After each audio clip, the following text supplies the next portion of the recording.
Battle of Plymouth, the Confederates were not content to allow the Albemarle to sit here at dock idly. The idea was to eventually get the Albemarle down to Newbern in hopes of recapturing that town as well.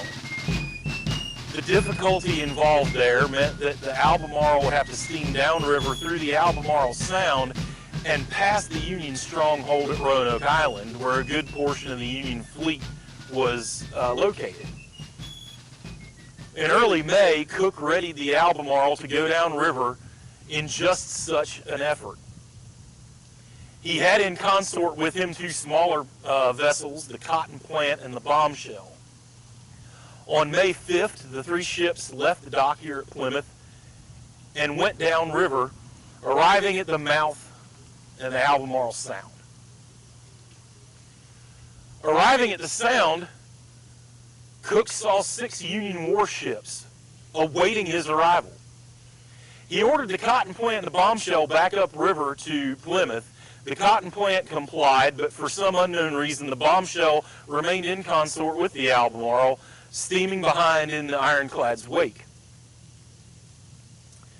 Captain Melancton Smith, in command of the Union fleet, had an idea for trying to defeat the Albemarle. He wanted to approach the Confederate ship in 2 columns, one passing to the Albemarle's port and one passing to the starboard. James Cook, commanding the Albemarle, quickly realized what Smith planned. As the ironclad approached, Cook turned her hard to starboard to engage the Federal fleet. The first Union ship that the Albemarle and Bombshell engaged was the USS Mattabesset. The Bombshell sustained some damage, but not enough for her to disengage. At this point, Union ships were passing by the Albemarle, and ships were trading fire back and forth. The Albemarle sporadically firing as each Union ship passed.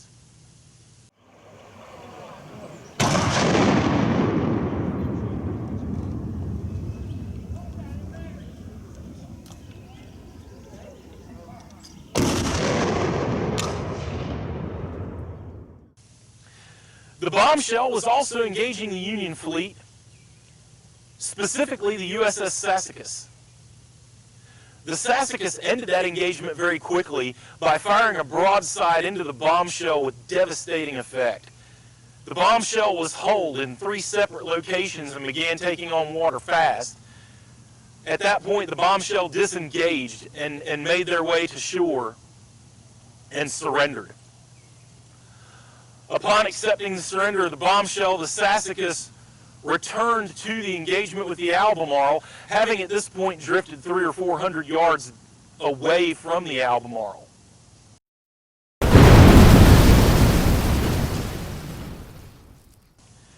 However, the commander of the Sassacus realized that he was facing the broadside of the Albemarle and had a perfect opportunity to ram the ship.